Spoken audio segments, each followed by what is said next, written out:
They've continued to work and grow and implement their program and are setting the foundation for what they want to get accomplished here over the next couple of seasons.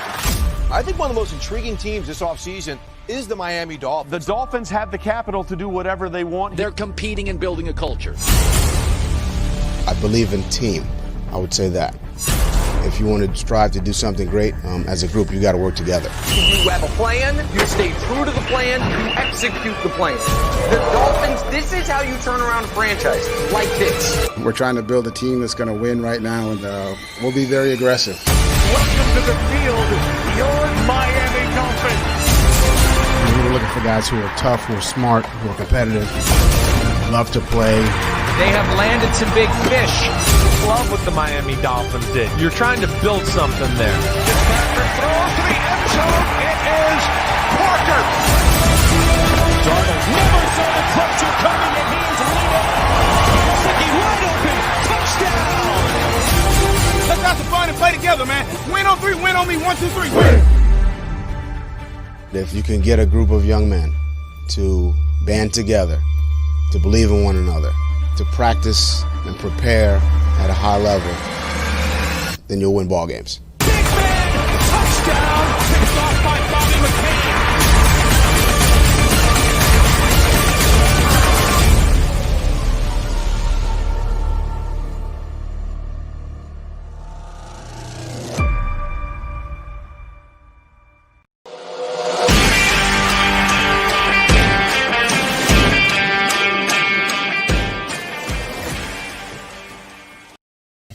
What's good, Fin Nation? What's good, Goosebumps? It's your boy Reason, and we are back for another one. And I'm joined by the Jason Taylor to my Zach Thomas. What's good, homie? I'm good, man. What's going on with you, man? How you feeling?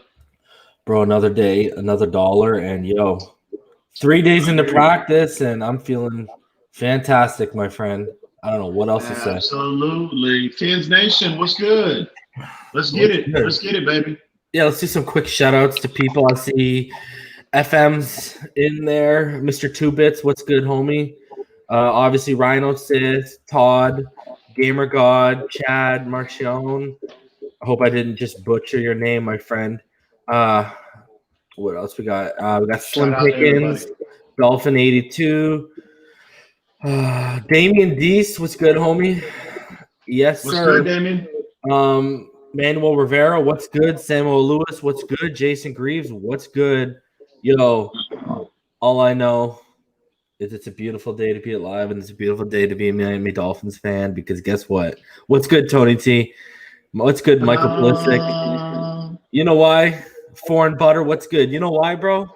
Because things are starting to – it's day 3, and I love it because – all these people out here, instead of taking it day by day, these people that are jumping to conclusions, as each day passes, it looks like they should have been taking it day by day.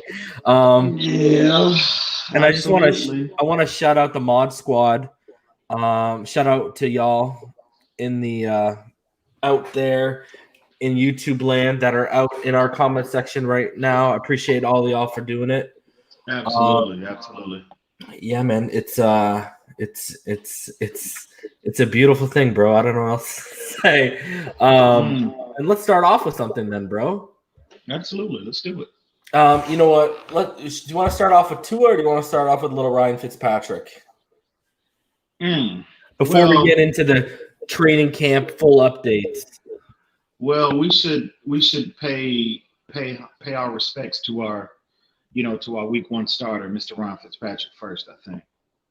So yes, guys. Literally, me and EM are on the phone today, chopping it up mid-afternoon. Got off the phone with him, and not even 30 seconds later, I got this Bleacher Report notification. Ryan Fitzpatrick expected to be Dolphins starting quarterback over Tua Tagovailoa. And it just says, appears that Tua Tagovailoa will begin his rookie season on the bench. Mike Garofalo of NFL Network reported the Dolphins are expected to name Ryan Fitzpatrick their week 1 starter. And I quote, Brian Flores comes from the Bill Belichick School of Competition. He wouldn't declare a starting quarterback in the competition this early, but the expectation is you're looking at the starter is Ryan Fitzpatrick. And Garofalo noted the decision is not based on a desire to preserve Tagovailoa's health. The Alabama product is returning from a dislocated and fractured hip that prematurely ended his collegiate career. Flores has given Tagovailoa mixed reviews so far. And guys, we're going to go right into this because we got to break down a little bit of the context behind of what was being said. So he said some good, some bad, Flores said to Safidine, some good throws and good decisions, some things that aren't good, and some decisions that aren't so good. Yo, you got to mute that, right? Yeah, I got you.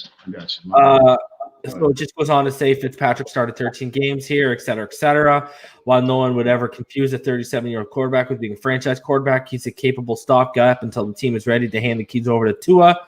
Fitzpatrick also has familiarity with the offensive coordinator, Chan Gailey. They were previously together during their stints with the Jets and the Bills. As we know, it's about 5 years in total. So, bro, two things here. First of all, I wonder where we heard this from before weeks and weeks ago. In fact, right after we drafted Tua Tagovailoa, I wonder where all of these subscribers were hearing that Fitzpatrick will be the week 1 starter, so this shouldn't be a surprise. And number two, Flores saying some good, some bad, some good throws and decisions, some throws that aren't so good, and some decisions that weren't so good. Guys, you have to watch the Zoom and take into context. He's basically not happy specifically with Josh Rosen and Tua Tagovailoa checking down more. Like, if you notice, Fitzpatrick is pushing the ball more in practice, and these guys are taking some of the easier throws. That's what he's talking about when he's talking about some good throws and good decisions, some throws that aren't so good, and some decisions that weren't so good. It's all about he wants to see them. He talked about it. He said, I want to see these guys. You can't think and dunk. You got to basically start shooting 3-pointers at some point, right? So, like, that's basically what he's talking about when he means that, guys. So, anyways, your thoughts, EM? What I took from what Flores was saying, well, first off, this is not, in terms of Tua, this is not well, it's twofold for me. It's, on one hand, it's not a surprise, but then on the other hand, it is, because number one, if you're going off Tua's, his play at Alabama, Tua, in my opinion, was one of the more aggressive players in terms of pushing the football down the field over his duration at Alabama. And so to hear Flores, make a statement like that again, it's somewhat surprising, but then again, he is a rookie. We have to put that in. We have to always be mindful of the fact that this kid is a rookie. Okay, this is his 3rd practice. And so you can just imagine how overwhelmed this kid is mentally, you know what I mean? In terms of his acclimation to the NFL game, to the speed of the game.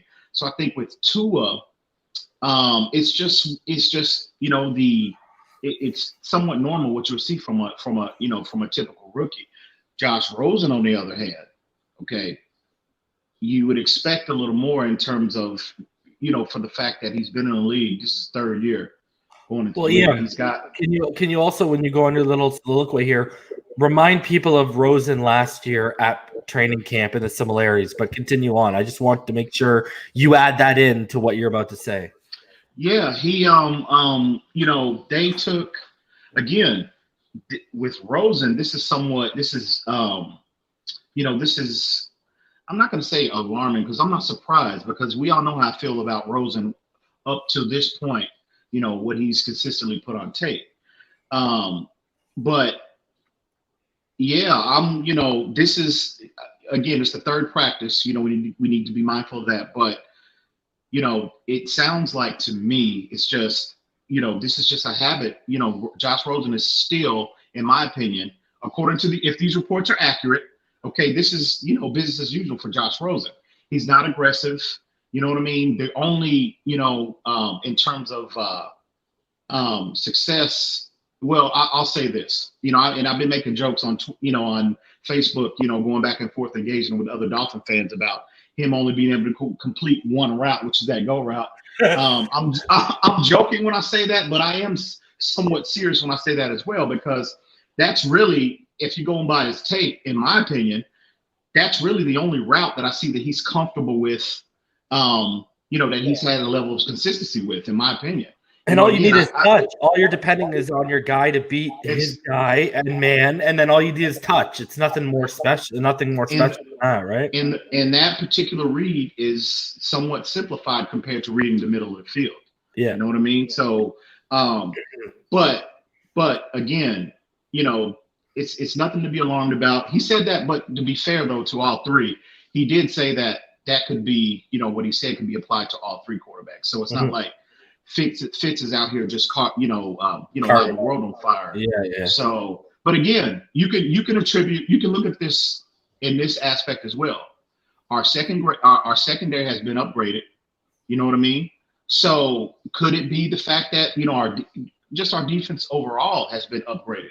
So that could be that could be the reason why we're not seeing, either quarterback just quote unquote lighting the world on fire.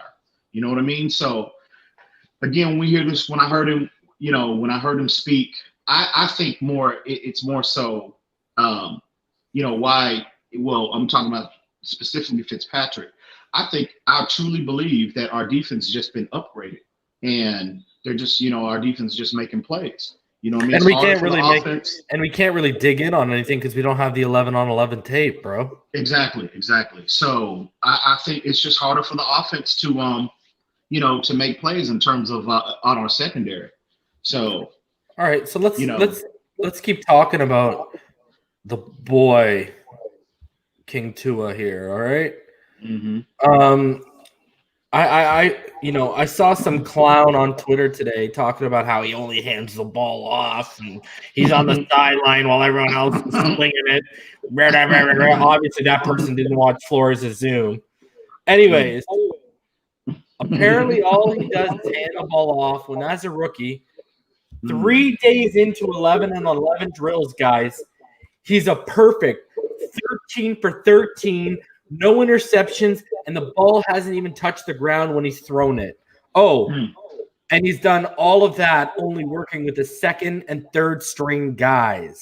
Hasn't even had a chance to run first team reps on these 11-11 drills, and yet he's perfect passing the football. Yep. I mean, as a rookie, that should be impressive to everyone that this kid 3 days into fully padded practice, and we all know, again, we'll talk about it in a bit, Kirk Merritt popped up today in the camp reports because he had a beautiful, and I quote, skinny post route for about 30 yards, 35 yards that they connected with. So again, Tua, he's not turning the ball over. He's 3 days into padded practice, and he's not even getting first-team reps. It's not like it's Devontae Parker and Preston Williams on the other end of these footballs. In which, in my opinion, is the most important aspect, the most important thing about Tua's game at this stage. Because the primary responsibility of a quarterback is to protect the football, number one. And the fact that he's coming into, this is third practice, and the ball hasn't even touched the ground yet. And I get, Flores' point about he wants him to be more aggressive. But I mean, to me, again, is he just, throwing the football all over the field and, again, lighting the world on fire? No. But I think that I look at this as a positive because he's not making glaring mistakes. You know what I mean? He's not turning the football over. He's very, very careful with the football. And again, especially when you talk about a rookie quarterback transition to the NFL, because what's the biggest issue when you're talking about a quarterback making that leap to the NFL? The speed of the game. Now, is Tua caught up? I think his acclimation period is, it's going to be an ongoing process, probably till maybe even mid-season.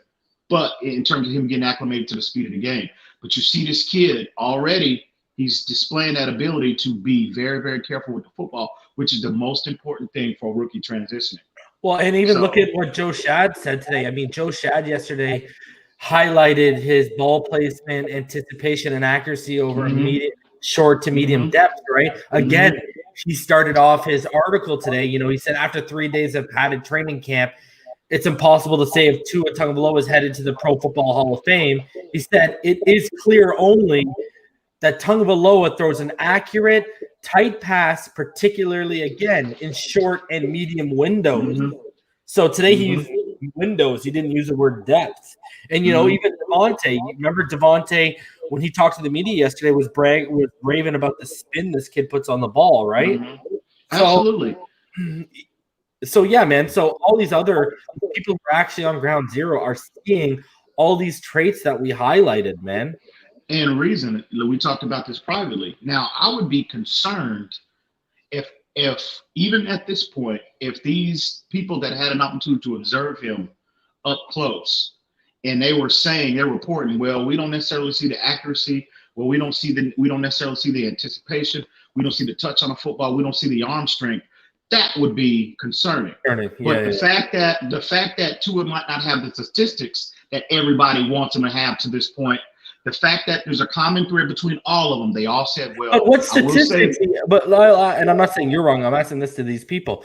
But what statistics, EM? We're not getting those kind of numbers like we used to do in terms of how many touchdown passes each guy is throwing per practice. The fact is, the only statistic we have to ride on is the fact that he's 13 for 13 and 11 on 11 drills, and the ball hasn't touched the ground. And I will add, he's the only quarterback that is perfect throwing the football. I agree. Rosen isn't perfect. Rosen has incompletions. Fitzpatrick has incompletions and interceptions. Yep, that's true. That's true.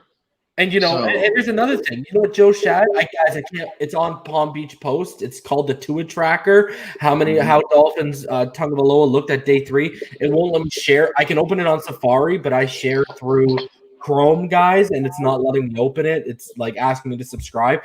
But again, what did Joe Shad say that I was telling everyone? I was telling everyone that they're spoon-feeding this kid. Clearly, that's how you handle it. Right. And what did he say? Right. And I quote, "It is clear the Dolphins are slowly breaking Tagovailoa in." Right. And another thing, what are they highlighting? They are highlighting that the slants are as advertised. Exactly. So, and I want to add, EM, guys, the slant is one of the most used routes in the NFL at the professional level. Yep. So just think about that. If the slants are as advertised on one of the most used routes in the NFL, what does that tell you, bro? All you need is a guy with some yak ability on the end of that throw. Yep. But again, I just think if these beat writers and these individuals that have had a chance to see him, and they're reporting that his skill set was in question, then that would be alarming to me. But the fact that all of them, even Omar Kelly, and he's been the most critical of Tua to this point. He said, but what is evident about this kid are his skills. The skills aren't in doubt. So what that tells me is Tua is just slow to get acclimated to the speed of the game. And that's every rookie, especially at that position, has had and will continue to have that issue in their first year. That's natural. That's every rookie.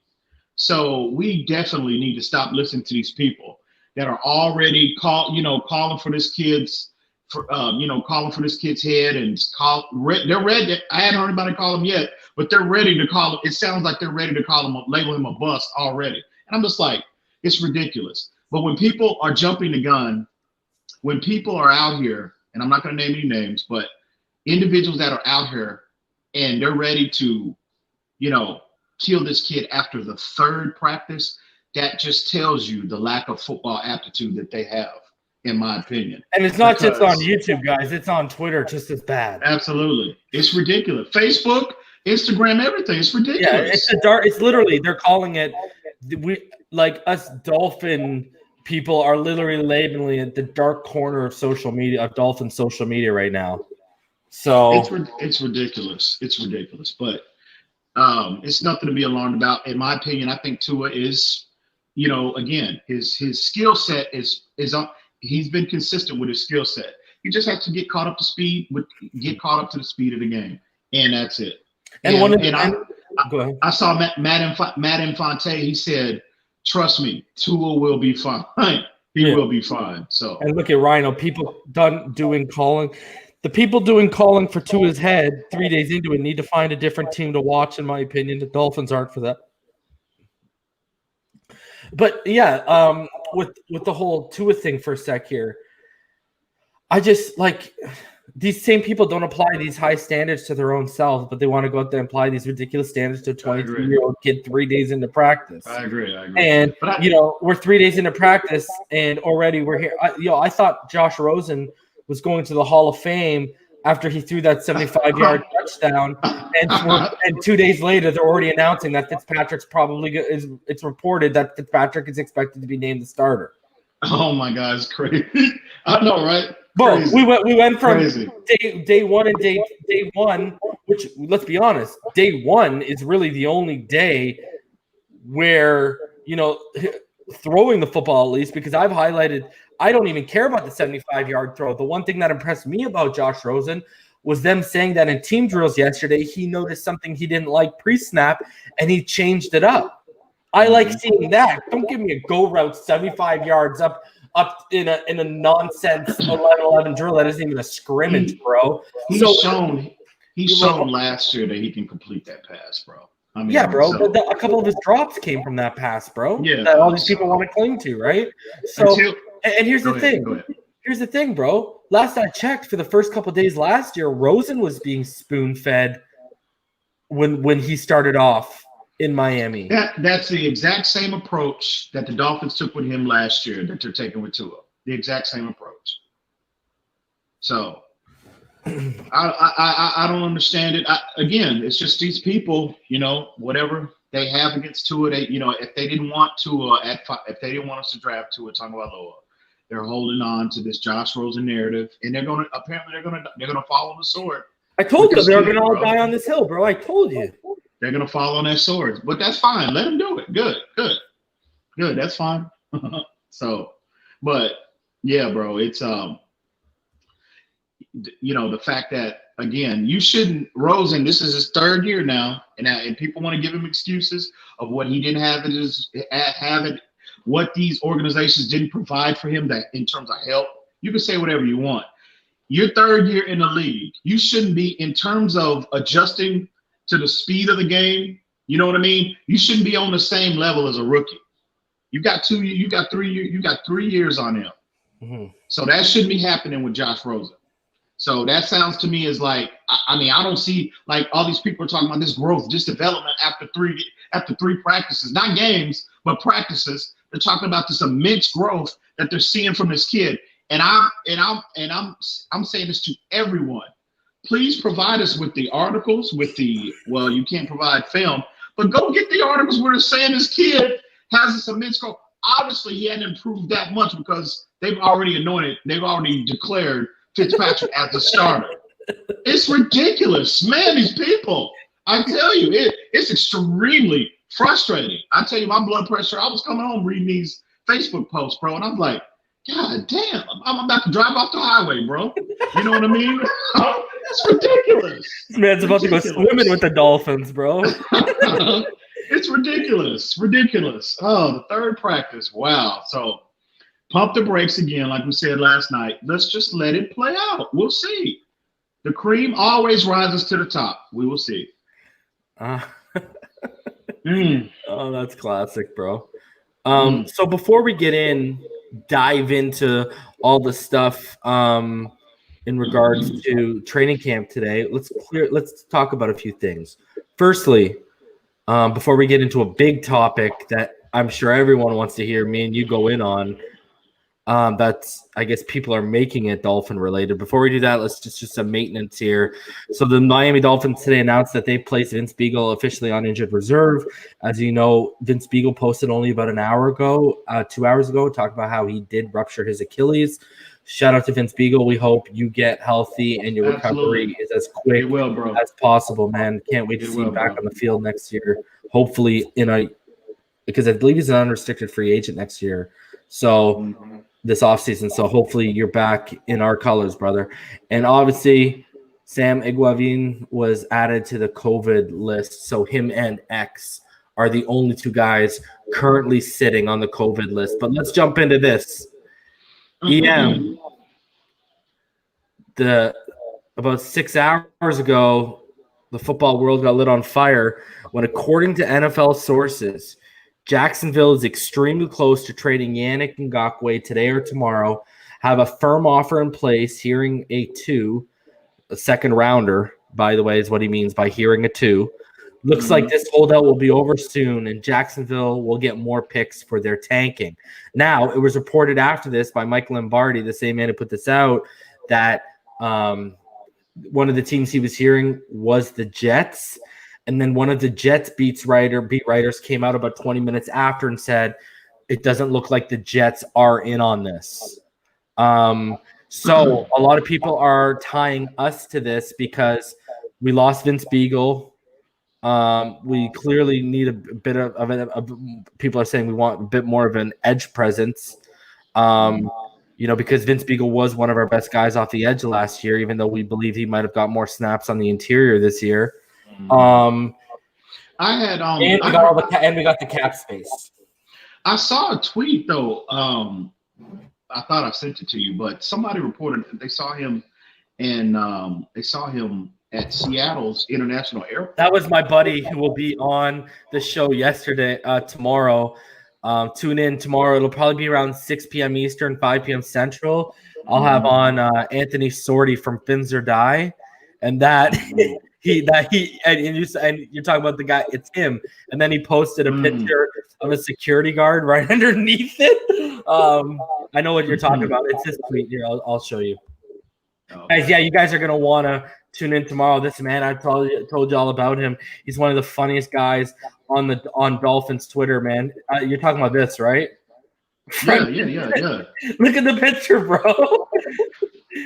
Well, no. That's not the one. I didn't see the picture. I just saw where somebody had reported that sources were saying that they saw him. I thought it was legit. I thought the report was legit, bro. Yeah, this is all I've seen in regards to that. So. Yeah, I didn't see. This is not the tweet that I saw, bro. It was just, somebody posted. I'll laugh if it took off because, he gets under. Like, I'm telling you, I've seen Bengals fans and Chargers fans run with certain stuff he's tried to troll them with, bro. It's hilarious. Oh, I see. Yeah. Oh, well, cool. But, yeah, man. Yeah, I'm hearing. I saw a couple reports that we might be, there's a level of interest from us. Me personally, I've been on record saying that I don't think this kid is, I don't think he's the most ideal scheme fit for this, for this 34 base defense that, that seems to prioritize 2-gap principles based off, I've only known Yannick Ngakoue to be primarily, he's played primarily in a 4-3 his entire career. I know since he's been at Jacksonville, I don't know anything about his college career, but his skill set seems to fit a more 1-gap based scheme. So I don't necessarily see him as an ideal fit. Well, I mean, and just to back you up a little bit here, a guy you follow, Chris Kaufman from 3 yards per carry. Would I personally do this? Don't know that I would. I admire Yannick's burst off the edge, gifted speed guy, but that's not supposed to be a great fit in Flores' scheme. Exactly. I can see why they were on to Clowney, but Ngakoue and Clowney are different players. Let's watch. I agree 100%. So, yeah. I think a lot of people are just getting lost on the name, bro. Yeah. And he's a productive player. He can rush the passer. But again, this is not a defense that prioritizes one individual, and isolates one individual and requires him to generate the most, the majority of the pass rush for your defense. It's just not. And again, he's not a player. From what I've seen of him, and again, I haven't conducted a lot of in-depth film study of his game. I haven't broken his game down. But for what I've seen over the years, he's just not his skill set seems to be more suited for a 1-gap based 4-3 type of scheme. And obviously that's, in my opinion, that's not our base. And I just don't think he's undersized as well for a defensive end as well. So I don't believe he has even profile to be, for our defense, to be deployed primarily on the edge. So I don't think this is an ideal scheme, especially you're going to give up capital for him. And in addition, you're going to have to pay him an immense salary. So I just don't think this is realistic. I don't know where all these reports are coming from. Maybe it's because people are just, throwing stuff out there because we have the most capital, at our disposal to give up. We've got the salary cap room as well to absorb a contract if they were to entertain trading for him. But me personally, I just don't see it as an ideal fit. Mm-hmm. Yeah, either do I, man. I think he's more of a 4-3. I do believe he is more than a 4-3 guy, bro. He's more of a 4-3 guy. Sorry, I don't believe that. Yeah, man. I you know what? It kind of rings the same to what me and you were stressing about Chase Young. Mm-hmm. Yeah, exactly.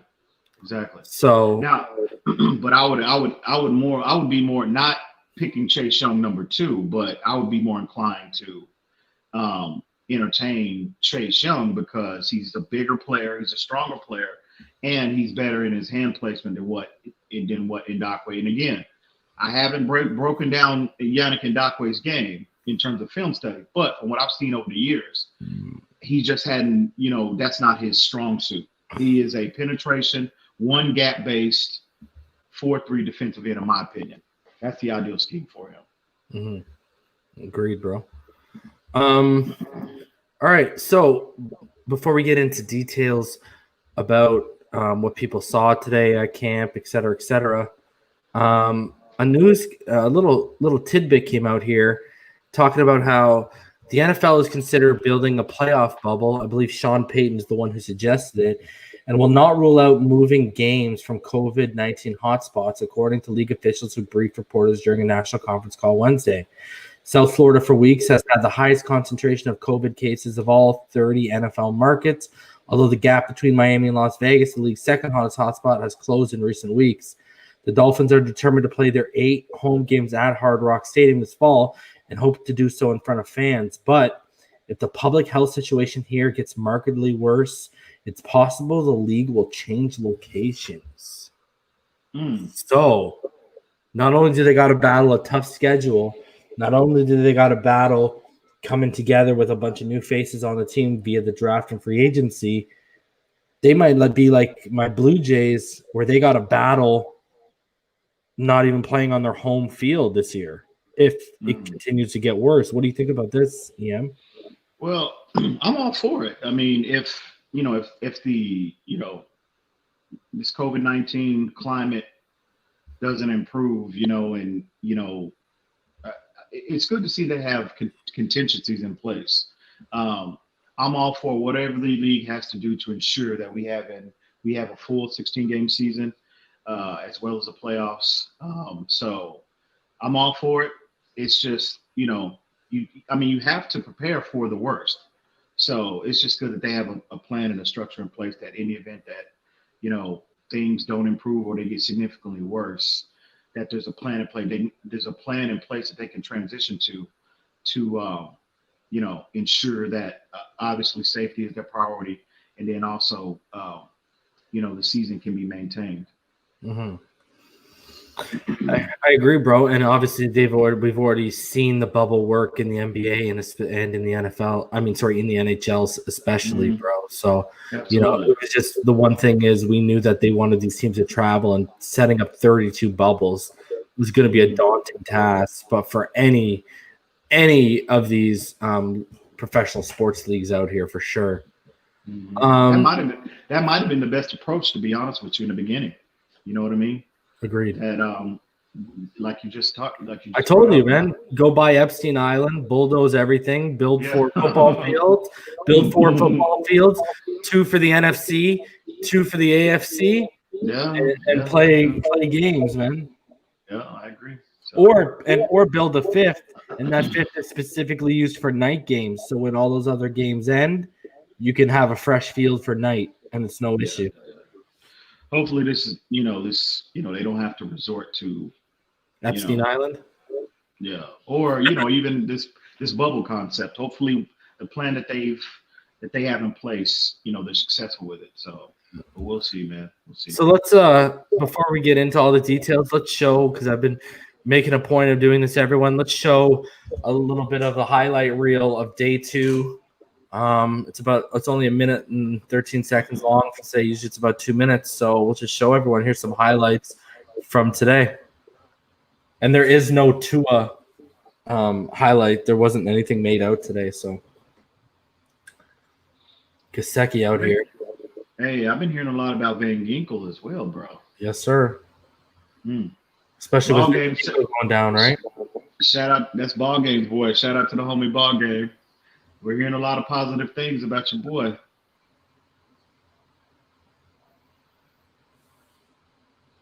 Man, I wish some of the people were privy to the conversations we have with ball game about this stuff. Like even with Josh Rosen, a lot of people, the fact that shout out to ball game. He basically told us yesterday that Josh Rosen knows about the criticism. He's seen the criticism me and EM have given him, and he doesn't take it personally. From what we understand, ball game, Josh Rosen realizes to some extent it's justified because he did it to himself, basically. And that's straight from the source of the ball game, right? Yeah, and he should not. He shouldn't take it personal. And if I had an opportunity to sit down and talk with Josh Rosen, my advice to him would be, and this is what I told ball game privately: put some better film out there. You're the only one that can control that. You're the only one who can control, what people's perception of you is. You know what I mean? You're the only one that can change that. Put better tape, and that applies to any player. Jerome Baker's of the world. What did I say last year about Jerome Baker when he was complaining about people, with the whole tank for Tua, in the middle of the whole tank for Tua issue? He released a statement and saying if we're rooting for the team to lose on purpose so we can draft Tua, that we're real not fans. And I was what I responded to him. I was like, that's the least of your troubles that you should be worried about. You need to worry about putting some better film out there. I would tell him the same thing. So Rosen, he shouldn't take it personal. He shouldn't. He knows he has access to the same analytics that we do. He has the same film. And the same film. and the same film that we do. Yeah. Even more film. So when he's sitting there, is that me actually out there making that pass, throwing it in double coverage? Oh my God, I missed that check down right there, and I overthrew that tight end, and that safety picked the ball off. Oh my God, was that me? Is that me out there, bro? It's you. Or I threw it in, or I threw a deep post into man coverage with a safety over top. Exactly. So put some better tape out there. Period. That's all you need to do. Yeah, man, that's it. It's never personal. Let's be honest, every NFL player, not just Josh Rosen, to an extent, they're the only ones that control their destiny, man. So, I mean, look at this. I'll put it this way. And we've talked about this privately, publicly. I'm actually a fan of Sam Darnold if he were to have a good – I've talked about this last year. You saw Sam Darnold have a better second half of the year because – that offense, Adam Gase's offense last year was a lot of long developing routes, and he had a crappy offensive line, and he had no short mesh concepts or check downs or underneath routes that he could get the ball out quick to. Last half of the season, they started adding that, and what happened? You saw an uptick in Sam Darnold's play. But the thing is, even before he was getting killed, Sam Darnold would still make certain throws where like, yo, that's a really, really nice throw. You know what I mean? Like he still flashed. You know what I mean? And that's why they haven't given up on a guy like Sam Darnold yet. I tell you, man, if I was a Jet fan, I would be really concerned that it took midseason for Adam Gase to have those concepts built into his system. Yeah. I mean, really, it took you to midseason to realize what you didn't have up front in terms of protection for quarterback. You know what, bro? And the people above Adam Gase, the fact that they didn't identify that and get rid of him off that, man, that to me is that shows incompetence even above Adam Gase.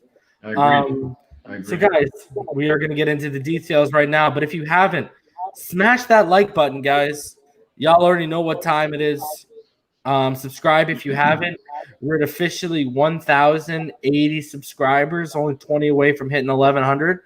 If you'd like to donate to the channel, paypal.me/Phinside. Become a Phinside the NFL patron if you want. www.patreon.com/Phinside the NFL. And shout out to our patrons. Infinite Trauma and Rhino Sith, the OG original ones. Absolutely. Fake Spike 94, Joe B, KA All Day, Ramon Casillas, Seth, Mr. Two Bits, who I see is out there in the comments. Glad you could make it tonight, homie. And of course, Shake Money. So Shake. Yeah, guys. And again, I've already got a bunch of you guys. I saw your emails yesterday. I've added you to the list. I'll contact you. If you want in on fantasy this year, we've got a $25 league and we got a free league that I'm going to be setting up. We'll be drafting probably the first week of September. If you want in on fantasy, email finsidethenfl@gmail.com. Tell me which league you want to be in on or whether you want to be in on both. So there you go, guys. I'll keep reminding you every show. All right. Let's go into some news and notes, bro. You know what we'll do? We'll start off with I'll have to share the screen for this one, it seems, because I do want people to see what are we doing here? Let's see. Because we can go over that. All right. So Ricardo Lewis, and this is from Joe Shad, and this is it's on Safari. That's why I'm sharing the whole screen here. So whole screen, sorry. So this is basically, we'll go over what Joe Shad said, the Palm Beach Post guy. So Ricardo Lewis used all of his 6'2" frame to make a catch from Tua Tagovailoa with Nick Needham draped on him. Tagovailoa threaded one over the middle to Kirk Merritt between two defenders for a gain of about 25 yards. From what we understand, it was a skinny post route. EM, you can see this, right? This is up on the screen? Yeah. Okay. Yeah. I just wanted to make sure. Later, Ford found space crossing over the middle and caught a crisp throw from Fitzpatrick with Allen Hurns and Albert Wilson opting out. Ford, the perennial guy in the bubble, has a real opportunity. Christian Wilkins batted a Ryan Fitzpatrick ball that fluttered in the air and could have been intercepted. Robert Hunt, a second-round pick, had a false start today. Players aren't tackling to the ground, but shoulder pads are still popping. Just ask anyone who came into contact with a Landon Roberts, who made 2 early hits. Roberts also made some noise by stirring up the defense, especially the rookies. Someone, again, highlighted. There's their name again. With linebacker Vince Beagle expected to miss the season after injuring his Achilles on Tuesday, second-year linebacker Andrew Van Ginkel was active. Chester Rogers muffed a punt. I believe he muffed one yesterday as well. Earlier in the morning, Brian Flores indicated that the team has a schedule to work Williams back from last season's injury. William had a day off Tuesday, so it's possible he'll take days off over the next couple of weeks as well. All players expected to be practicing were practicing, except for Sam Egwavine, who obviously was put on the COVID list. And then the players' off day is Thursday tomorrow, so they'll be back at it on Friday. That's good for us because we get a bit of an off day. So we'll just keep it rolling. You want to go over that, or do you want me to go over some more news and notes? No, you can continue. Go ahead. Okay. Yeah, because that wasn't really like thoroughly in depth here, right? So we'll go over. Let's go over the Sun Sentinel and what they said, because they basically did the stock up, stock down, and they were really kind of hard on the wide receiver core today. They were basically saying, the Miami Dolphins are missing one top level receiver, and it's clear as the Davy days the Dolphins have been having for on-field practices during training camp that this could become an issue. Just imagine what happens to this unit if Devontae Parker gets injured like he has been every year, but one during his NFL career, or Preston Williams' surgically repaired knee regresses despite the second-year receiver being on a load maintenance schedule. Who starts and carries Miami's passing game? Isaiah Ford, Jakeem Grant, Mac Hollins? Is anyone comfortable with that? So they go in. They go that.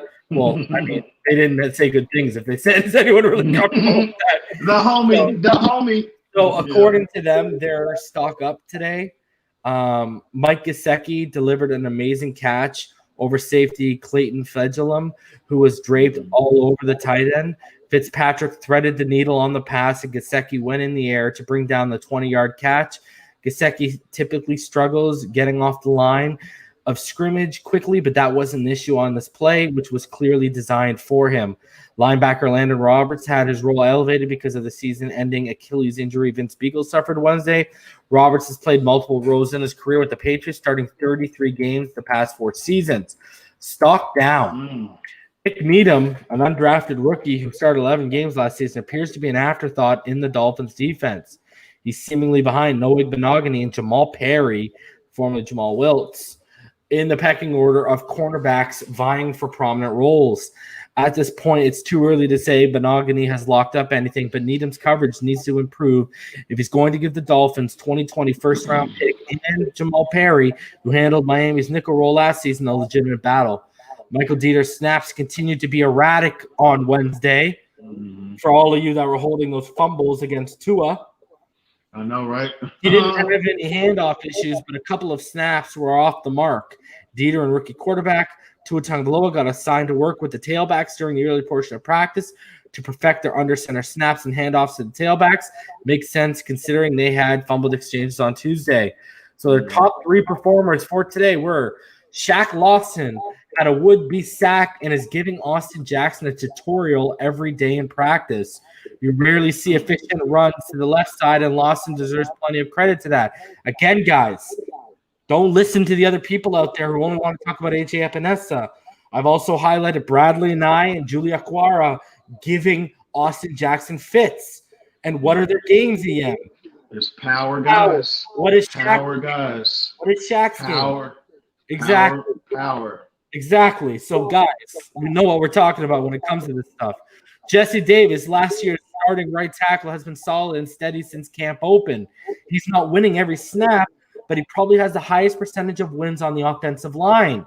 Davis sat out some 11-11 periods Wednesday while rookie lineman Robert Hunt replaced him. Hunt is clearly a work in progress as he gets adjusted to the speed of the game. Limiting Davis' snaps is wise because he'll likely continue to serve as a utility guy from an injury standpoint, and Hunt needs the extra work. Number 3, Kyle Van Noy is filling multiple roles, playing several spots on Miami's defense and showing he's a much better run stopper than expected. It's possible that Van Noy could fill Vince Beagle's role as the pass rushing linebacker. Do you want to go? You want to get some thoughts on that stuff, brother? In terms of Shaq Lawson and Austin Jackson,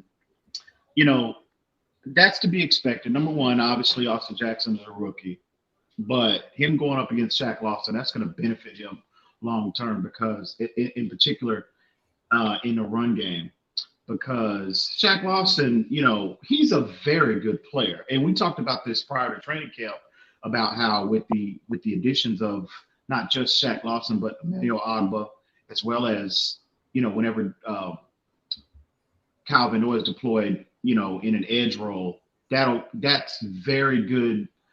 It'll be a good tutorial for both of them because, they're, 3 of the better players, edge players, in the NFL, in my opinion. So in turn, we highlighted his deficiencies, before the draft and what he struggles with. And it's evident, it's clear what he has issues with, and it's that anchor. It's his bottom half, in my opinion. His hand placement, his technique, and his anchor. So he's a work in progress, and we all knew that he would be. But I've heard, from individuals that I hold in the highest esteem in terms of player evaluation, they said he's been steady, he's been consistent, and that's really all you want from a rookie. So I haven't heard any negative reports, overall from, about how Austin Jackson has looked up to this point. So, but in terms of him having issues, in particular run game, of moving Shaq Lawson,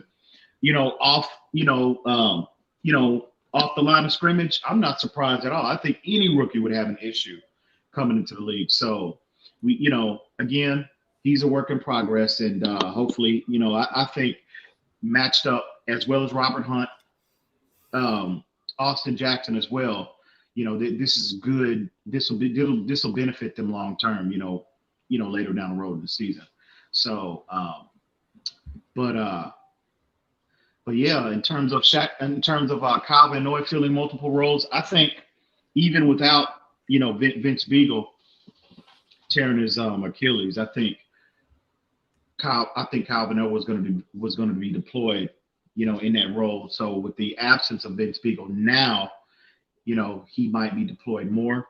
He might have more on his plate now. So that's not a surprise there in terms of his deployment, what his potential deployment could be within his defense. So I just think, he just might have, more added onto his plate. So, but yeah, man, we shouldn't be,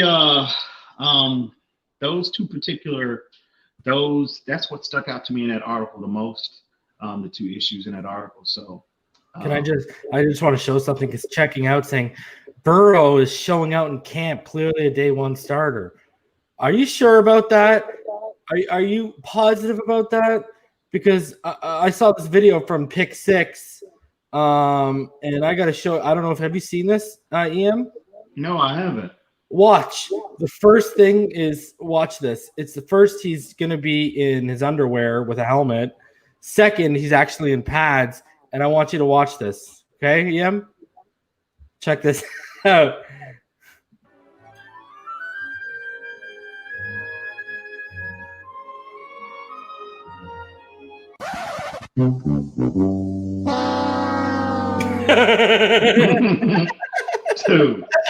Dude. One more time, bro.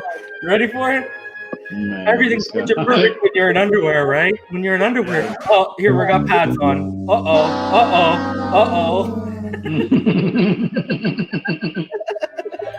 But I mean, was it ever any in doubt that he was going to be their day one starter though?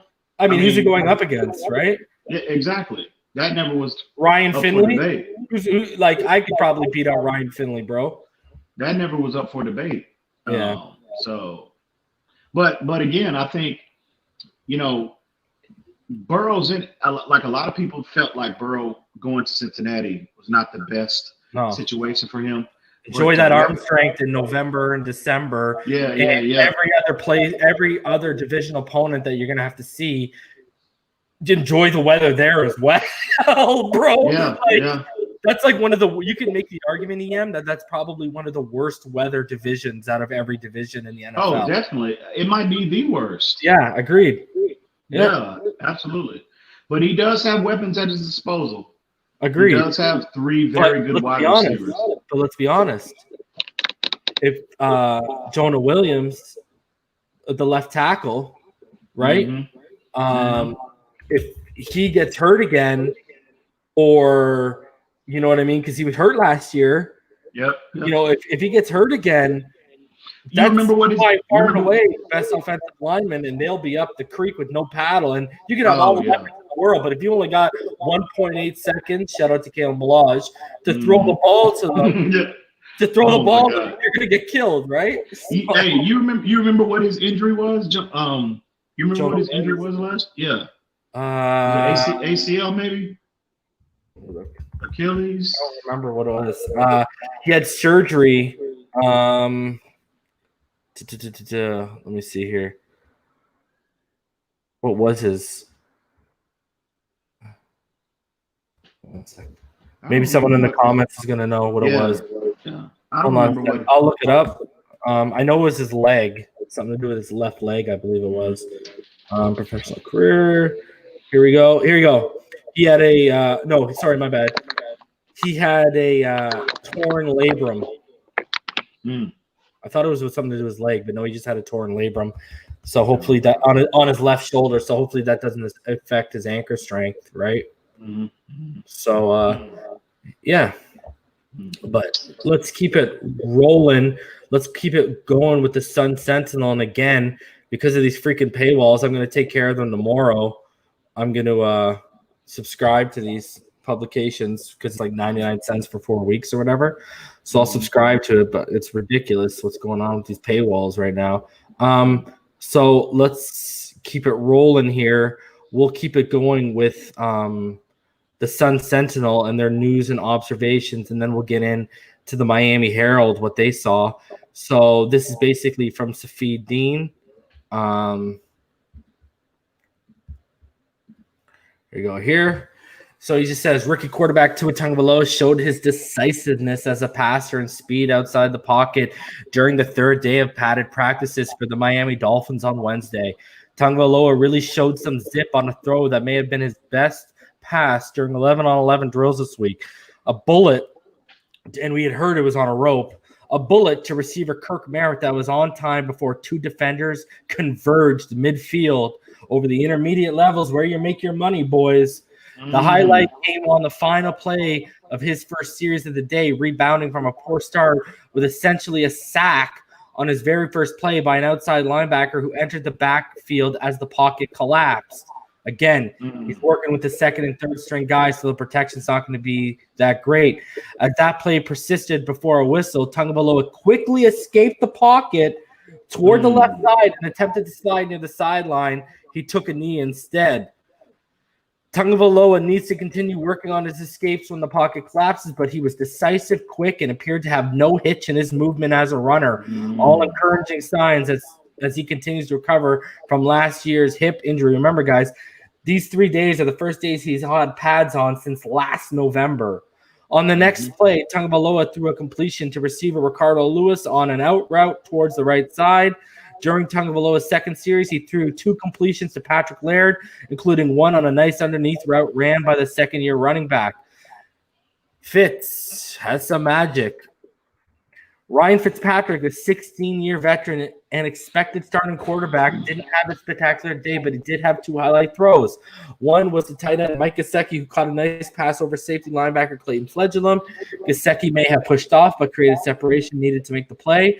Fitzpatrick also threw a nice pass in the tight window to receiver Preston Williams, who beat rookie cornerback Noah Igbenogany in coverage with safety Bob McCain converging on the play. As for Josh Rosen, the Dolphins' third-year quarterback did find himself in a similar situation he has throughout his career.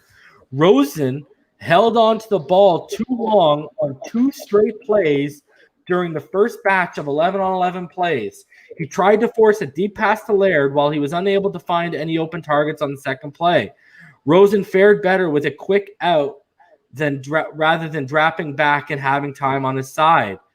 Rosen did improve in the second series, taking a poor snap from second-year offensive lineman Michael Dieter again and throwing completion to receiver Chester Rogers.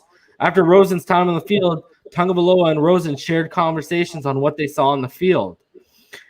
All three Dolphin quarterbacks seemed to play a little game together after Wednesday's practice, trying their best to throw a 40-yard pass into a throwing net near the corner of the end zone. The results? Rosen lifted his arms up in the air, perhaps indicating a victory. Rosen was able to throw three footballs through the net, while Tagovailoa threw one football through, and Fitzpatrick was on target but unable to get it through. Tagovailoa also had one throw that hit the outside rim of the net and dropped short. All of the quarterbacks were able to throw close and within the general direction of the throwing net in what appeared as a friendly competition between teammates. Dolphins experimented with some lineup changes that allowed three rookies to get some significant repetitions during practice. Defensive tackle Raekwon Davis, offensive lineman Robert Hunt, and safety Brandon Jones were rotated into the mix at their respective positions. The Dolphins also appeared to have 2019 first-round defensive tackle Christian Wilkins in a specific defensive package that may best suit his skill set. Coach Brian Flores appeared to have paused practice for a short period to address his team after a series of special teams play. It's unclear what Flores may have implored his players, but his strong feelings about special teams plays has been conveyed many times during his tenure as Dolphins coach. Not good for Chester Rogers on the special teams aspect. I think he's had two muff punts 2 days in a row. The Dolphins proceeded to begin walk-through offense-defense plays after the talk with Flores, then ended practice. Other notes: Wilkins and defensive tackle Devon Godchaw, two potential team leaders for the Dolphins this season, had a practice breakdown huddle with fellow players on the defensive line that was separate from the team's breakdown after practice. After two fumbles between them Tuesday, Tagovailoa and Dieter worked on their quarterback-center exchanges early during practice. Williams, who Flores says is having his practice load managed, returned to practice Wednesday. He was held on Tuesday. And as you guys know, Sam Egwavine was added to the COVID list. So any thoughts, my friend? Yeah, Tua, it sounds to me, again, this is the third day, but it seems like things are starting to slow down a bit for Tua, in terms of his, him getting acclimated to the speed of the game. It sounds to me gradual incremental improvement from day 1 to day 2 to day 3. Nothing spectacular yet, because, it's impossible for him to be totally caught up at this point. So it sounds to me like and that's what you want to see, the incremental growth of your players, your rookie, especially at that position. And very encouraging to see. I'm not worried about Tua Tagovailoa, not the least bit. But Josh Rosen, again, you had a good portion of our fan base was ready to put him in a Hall of Fame after, the first day. And again, here we are in day 3, and we're starting to see reports of those habits, those bad habits that has plagued him since he's since he's been in the NFL. So, I'm not ready to kill the kid. I'm not ready to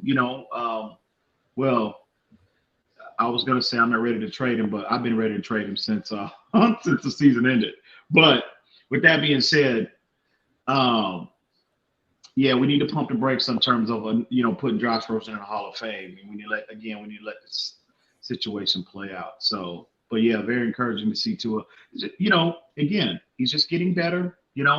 They're taking it slow, his approach, getting him, integrated into the offense, and I can't wait to see what he looks like when he's actually running with the number 1, when he gets reps with the number 1s. I don't know when that'll be, but I want to see. It just looks to me like day by day he's just getting better, man. So very encouraging to hear. I just want to shake money with the $5 donation. Says, "What's up, guys? Another beautiful day in Zamunda with a bunch of fins, with a bunch of fins, a bunch of little fins logos." So shout out to you, Shake Money. Shout out to you, homie. I have no idea what you're talking about in Zamunda. Holla at you. He said Zamunda. Said Zamunda. Yeah. Is he referencing the movie Coming to America? Is that what you mean? Is that what he means, Shake? Wow. Zamunda? Isn't the second one about to come out too, right? Yeah. That's a classic, bro. And they're bringing everyone back too, I saw. Yeah. So, but I haven't seen that. I haven't seen that movie since like the 90s, bro. Every time they show the replay, I'm watching it. That one, Harlem Nights. Harlem Nights is one of my. I love that. Harlem Nights is one of my all-time favorites. See, this is like, you remember, this is why I missed TBS in the early 2000s and the early 90s, because they'd play these movies on repeat, bro. And out here, we don't get TBS like that anymore. Wow. And TBS used to show all of the stuff on replay, and we don't get it anymore out here. Mm-hmm. Is that what he meant? Did he comment in it? Because I don't see him commenting. Yeah, I haven't seen that Shake comment. But shout out to him for the $5 donation, homie. Always, Shake. You already know what it is, homie. We appreciate you, brother. You want to take some more questions? Hold on a sec. We still got some more newts and observations. My bad, bro. And observations. So we'll go through one little set here left. So this is from the Miami Herald, guys. So hours after Brian Flores said Tua Tagovailoa has delivered some good, some bad in his first 2 days of camp, the Alabama rookie didn't have as prominent role as Ryan Fitzpatrick and Josh Rosen on day 3 on Wednesday, but the good news is that he was efficient and accurate in his opportunities. The Alabama rookie was sacked on his first dropback, but then threw a terrific pass down the seam to rookie receiver Kirk Merritt for completion with 2 defenders in the area and completed his only other pass in the first cycle of 11-on-11 work. Again, guys, in 3 days, he's 13 for 13 with no interceptions, throwing the football in 11-on-11s.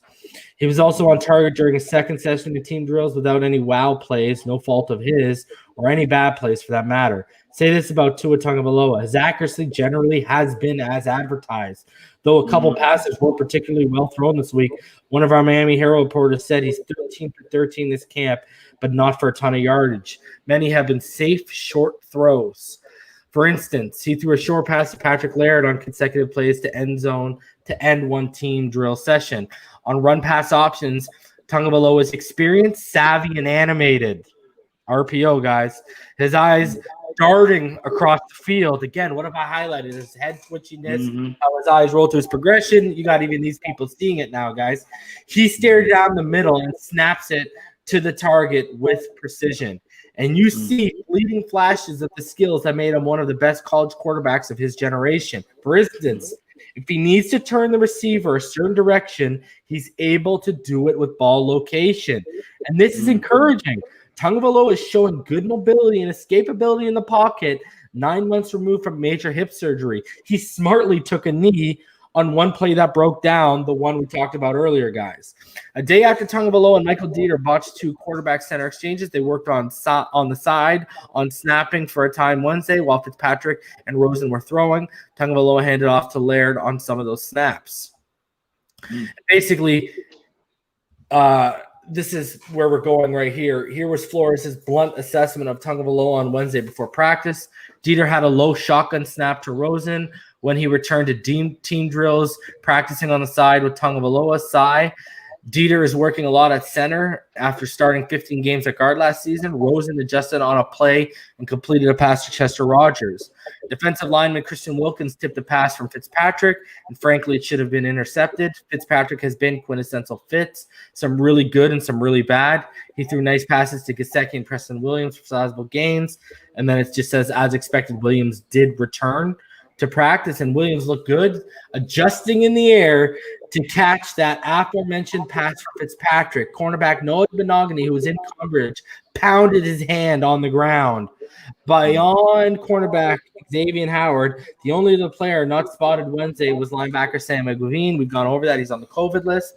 The Dolphins ran a one-on-one goal line tackling drill, and Benogany got trucked twice, including one by receiver Gary Jennings. But Benogany had several good plays in coverage and is being given every chance to start on the boundary until Howard returns. Solomon Kinley continues to get every chance to win the right guard job. I would make him the very early favorite, which obviously could change at the time if he begins to struggle. He did have a false start on Wednesday, but has clearly not been overwhelmed by the assignment. Kinley, a fourth-round pick, appears ahead of rookie second-rounder Robert Hunt, but Hunt is still getting a look in prominent roles. The Dolphins are intent on seeing Hunt at tackle and guard. Jesse Davis remains a front runner to start at right tackle as he did much of last season, but Hunt is getting a look. We cannot go farther than that because of the Dolphins' policy prohibiting us from specifically saying who's getting first and second team reps and what positions unless a player or coach says it first. Rookie Curtis Weaver destroyed tackle Julian Davenport, who continues to struggle. It appears from our perspective that the Dolphins would prefer rookie Austin Jackson win the left tackle job. This is no surprise, guy. We told everyone that this is going to be an easy win for Austin Jackson, and you're seeing it. Though they would never say that publicly. Davenport has had a tough start to camp. See, that's the thing. You can start worrying about a guy like Davenport because he's had 3 consistent poor days. You can start worrying about Davenport because it's poor. You know, he's constantly getting beat. Exactly. Jordan Howard had a long run and continues to look good. The run blocking seems much to improve, EM. So, of course, are the top 2 backs, newcomers Howard and Breda. Which of those 2 is the starter? Which one of those 2 is the starter remains to be seen. Tight end Mike Gesicki nudged Clayton Fledgulum to create separation and made a catch from Ryan Fitzpatrick. We highlighted that earlier. Receiver Jakeem Grant, Chester Rogers, and Matt Cole returned punts. So it's good to see they got Matt Cole back there. That's 2 out of 3 days Matt Cole's been returning. Williams didn't return punts, which is probably a good thing because that's how he was injured. Devontae Parker caught a sideline route and popped Benogany, who didn't like it. And something irked linebacker and Landon Roberts, who seemed irritated with a teammate about something. Rookie third-round safety Brandon Jones is getting a long look and has not done anything to hurt his chances. Cornerback had a nice pass breakup on a deep ball to Preston Williams. It would be shocking if Emmanuel Ogbah and Shaq Larson don't start at defensive end whenever Miami opens in a 4-3. And, of course, Miami also plays a lot of 3-4. Raekwon Davis is trying to push Devon Godchon Wilkins at defensive tackle, but the rookie is an underdog to win a starting job in the next few weeks, though he has had some good moments. The Dolphins remain determined to give Jamal Parley, formerly Jamal Wiltz, every opportunity to retain the nickel cornerback job, though Igbenogany likely would move there when Howard returns.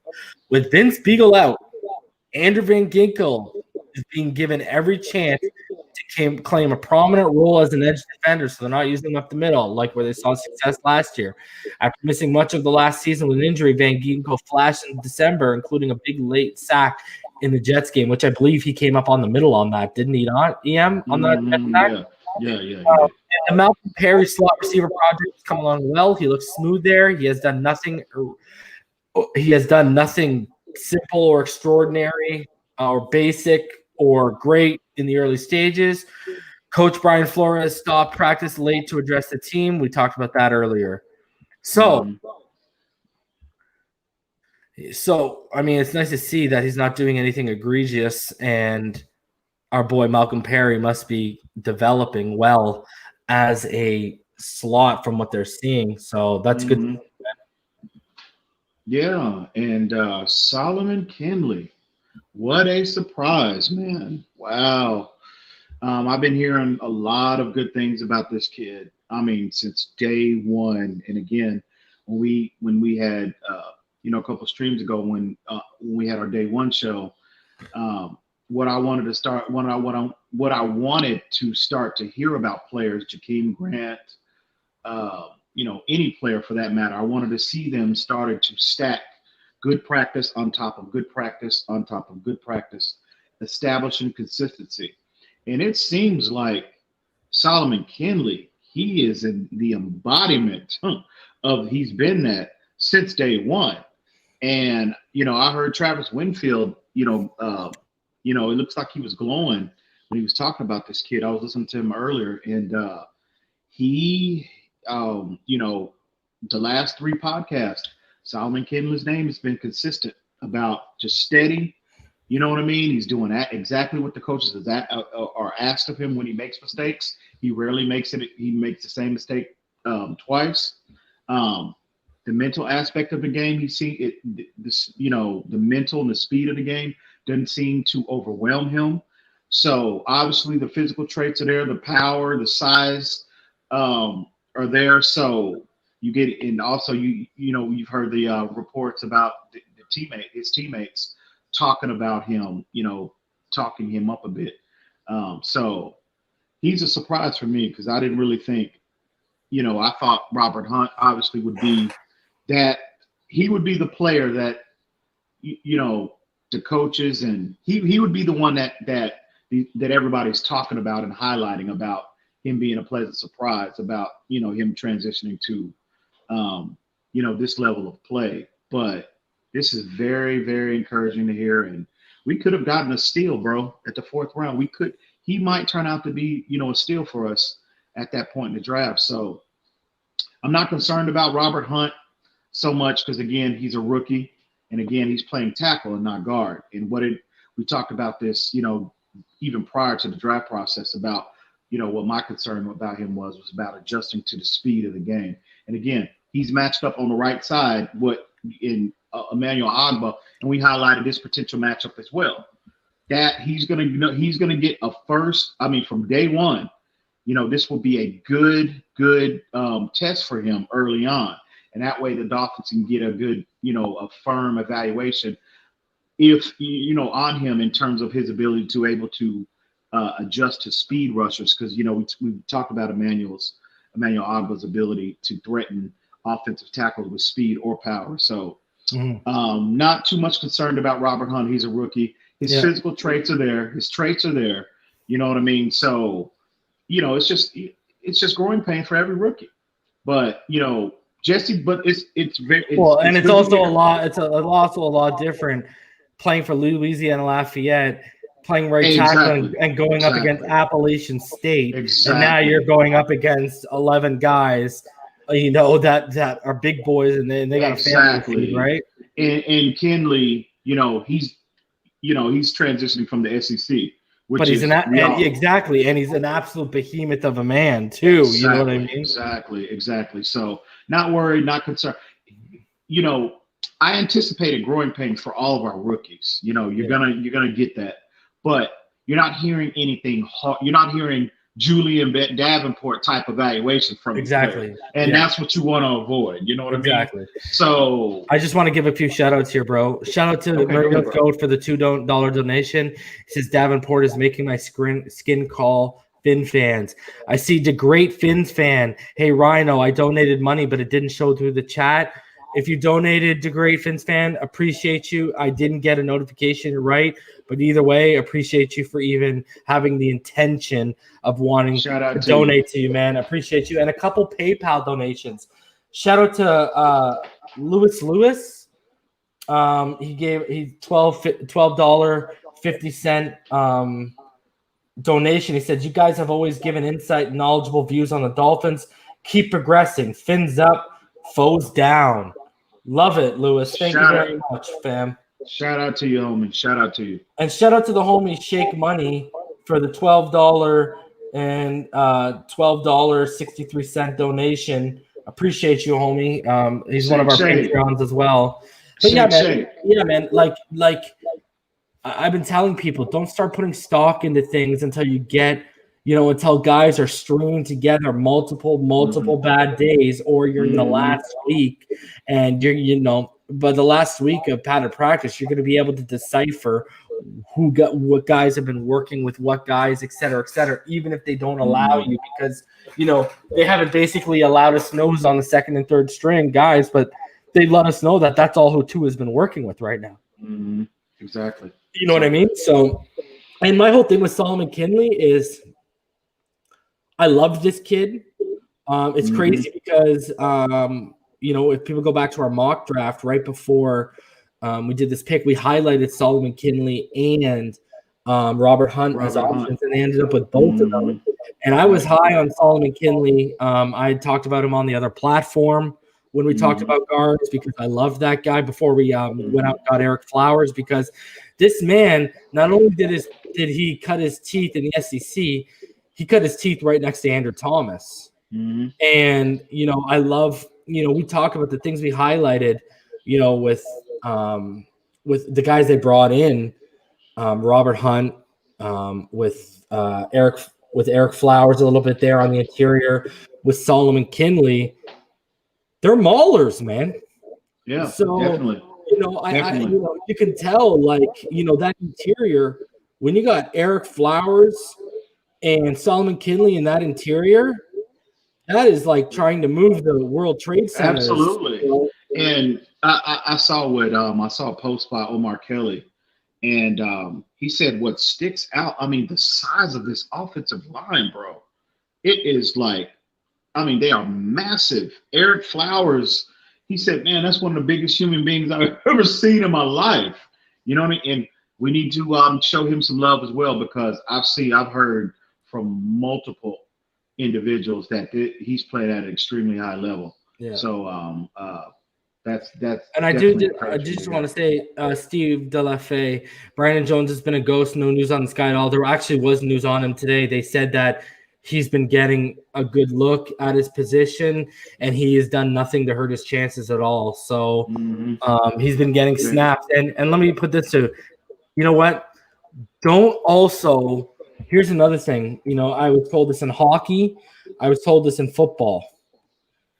Okay? When you don't come up on the reports, and that usually means you're just got your head down and you're doing your job. Right? The guys who pop on the reports are the guys who make highlight plays, standout plays, or the guys who are having really bad days. Exactly. You know what I mean? Exactly. So, we can't get lost. Like, here's an example, guys.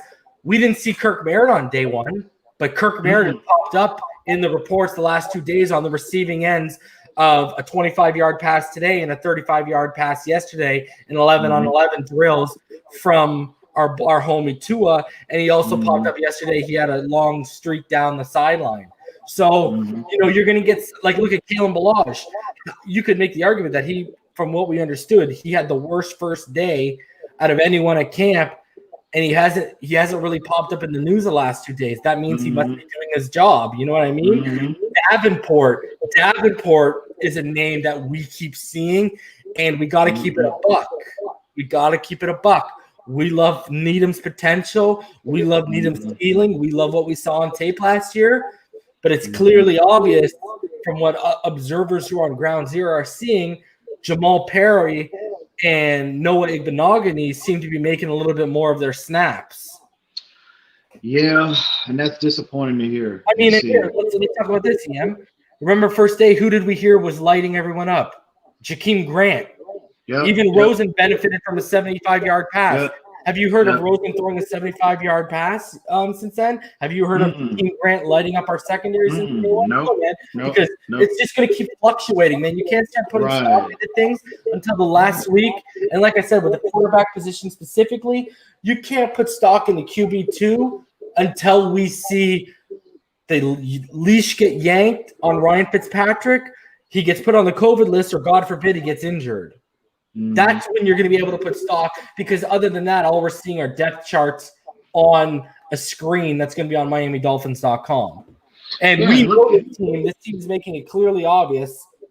We are one of the few teams that are not like some teams are out here live streaming their practices. So you can see 11-11 drills. That's how that footage is out there about Burrow running away from everyone, right? It's because someone was filming that. We are so strict in following every protocol put in place that we can't even gauge from film how these 11-11s are going. So exactly, we don't know the full story here either, right? So much information that we're not privy to, bro, from formationally, personnel groupings, who's running with the one, who's getting more. I gotta say this, Chef Jew, what list did he complete? One of the things Chef Jew, Rosen has done a great job so far. He really did complete the list. Chef Jew, what list did he complete? One of the main highlights of his deficiency is he's a bad processor. You cannot gauge a guy processing defenses off against his own defense in 11-11 drills. You won't know how this man has developed as a processor till he's in live action against another team that is schemed for our offense and throw him exotic packages, exotic looks. What he sees post-snap is totally different pre-snap, et cetera, et cetera. So, here's the thing. What list has he checked? All he's made is a 75-yard pass to Jakeem Grant a couple days ago, and he was already doing that last year, except Jakeem Grant dropped one of them and Preston Williams dropped another. Go routes are basically only come down to touch. You're depending on your man to beat the coverage, get past the coverage, and you want to touch it in the bucket where he can make a play in stride and keep going. That's what I want to see, tight windows over the intermediate level. I want to see him processing defenses that give him totally different looks post-snap. You can't gauge any of that off practice. So, people seem to be having people seem to be having short-term memory loss. Don't y'all remember last year, Miami Dolphins media and some of y'all out there were clamoring for Rosen to start based off how he looked in practice. And I got to remind you guys, how did he look when the bullets started flying in live action, real-time action against a real opponent that has schemed for him? Because he started games. And when he started those games, they knew he was starting, so they schemed for him. I don't, all due respect to the homie Chef Chew, but you can't make that statement, man. None of us have seen enough at all. Even though you can't. Practice ain't going to show those kind of developments, man. Sorry. I don't get it. I mean, where's the list? Where's this list that he's referencing? The only one thing that he's shown that's impressed me is yesterday, apparently he saw something he didn't like pre-snap and he changed it up. I didn't see that continuing today. In fact, we highlighted today that his first 2 snaps on 11-11 drills were basically both sacks because he was holding on to the ball too long. And that was one of his main problems last year, was he wasn't making – here's the thing. What's the one thing they highlighted in the Miami Herald today? He looks better when it's short and quick. When he's sitting back there and he got time, he looks like the Rosen the similar Rosen that we had issues with last year, and that's in practice. Imagine what that's going to be in live action when you got guys coming to eat off your ass. That's why it really bothers me that we didn't have, at least even just 2 preseason games, because we would have gotten an opportunity to see them both in live action and see how they handle the speed and what opposing defenses throw at them. And again, I mean, I don't know what this list he's talking about. I mean, what did he complete, bro? I mean, you really going out on the limb after the 3rd practice? Okay, you're really gonna say that Rosen? Last I checked, Tua Tagovailoa is the only one who's 13 for 13 and hasn't had a pass 11s hit the ground. But are we out here declaring he's the most accurate passer in Dolphins history and he's ready to roll? No. I mean, wow. I mean, it's exhausting. It really is, Reason. And it is. It's today. We highlighted it. We talked to everyone, but did we sit here and gobble nuts and suck shafts over it? No, but we highlighted that Tua Tagovailoa, his pocket escapability is back. And what did he do today? Instead of overextending the play, he took a knee and slid. Now, are we sitting here and saying, "Oh my God, Tua Tagovailoa has fixed his problem of over"? I know, right? No, we're not. I know, right? We're not, because we got to start using a little bit more logic and pun intended reason here, man. We just got to be level-headed about this stuff. Y'all are going off of, reporters themselves have only said they're only giving us like 10, 15% of the information. They're not even allowed to identify who 2nd, 3rd, and 1st string starters are right now on either side of the ball. They're not allowed to show. We had Ball Game on yesterday. Ball Game admitted when I said it. He said I was right. 11-11 drills are the only thing that matter in terms of seeing something with substance.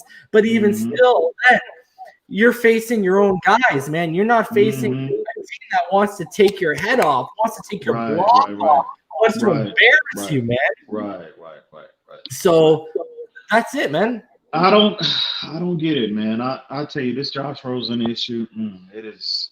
And I'm tired, man. Flores basically said Flores lumped Rosen in with Tua when he was talking about how they were checking down too much. And it's one thing for a rookie who's getting acclimated and comfortable to the speed checking down. It's another thing for a guy in his 3rd year that Flores pointed out, you're checking down still. I agree. And we talked about Fitzpatrick, why you're seeing interceptions with Fitzpatrick. Do the knowledge. Read the articles because he's pushing the ball more than Rosen and Tua. They will not let this Josh Rosen narrative die. They're willing to fall on that sword for him. Oh man, let them, bro. I mean, it is what it is. I get it. Everyone wants to have 2 good young quarterbacks on the team. I get that. But we're at a stage right now where the evaluation process for Rosen is beyond practice. The evaluation process for Rosen is in game. Because the deficiency he has that we've identified are stuff you will only notice are cleaned up in live action, real-time games and practice. So just listen to Shevchew and all of, and that's fine, to Shevchew and all of the Josh Rosen followers. That's fine. That's your opinion. You want him to win out. That's fine. Just pump the brakes and let the situation play out. You saw last year how you all jumped the gun and y'all were so eager to put this kid out there. You saw how much of a disaster that was. So just let it play out, pump the brakes and let it. It's the 3rd day. So, but this whole issue, it's exhausting, man. It really is. Until Josh Rosen starts putting positive tape out there, you shouldn't say anything really negative or positive about this kid. Let him start stacking multiple good practice on top of each other. Let him start putting, when the season starts, if he plays at some point, which I seriously doubt that he will, let him start putting some decent film out there and you evaluate him accordingly. At this point, you have nothing to validate, y'all hanging on to this narrative about him being our quarterback. Absolutely nothing. Well, it's already been announced today that it's expected Ryan Fitzpatrick is going to be. Yeah, Fitz is going to be the guy. You know, I mean, man, the third day, Rosen is going to start. Rosen starting day one. Oh my, really? And the only thing that he's been credited. And I just want to point out, Chef Jew, with all love, we're just wondering what this list is. That's the only thing. I mean, we're just pointing out that the list that me and EM have put out for all of you people that need to work on, those are things. And I've a lot of we've had scouts on here that have listed the same things. Those are things you will not know are cleaned up until you see him in live game action. That's all we're saying. We're not putting anyone on blast. All we're sitting here saying is on our list, the list that matters, okay, the film junkie list, the scout list, and I'm not talking about scouts, I'm talking about Dante Collinelli, Matt Valdovinos. On those guys' list, it hasn't been checked yet, man. It hasn't even been closed. The boxes, like the ink hasn't even dried on the boxes, let alone have they been checked off, right? We went over this, but just give them our quick recap, EM. What do you guys think about the Finns hopefully trading for Yannick Ngakoue? No, I'm going to have to pass on this one. I'm not for him being a fit in this scheme, I don't think he's the most ideal fit. Just based off his skill set. Like I said earlier, I think his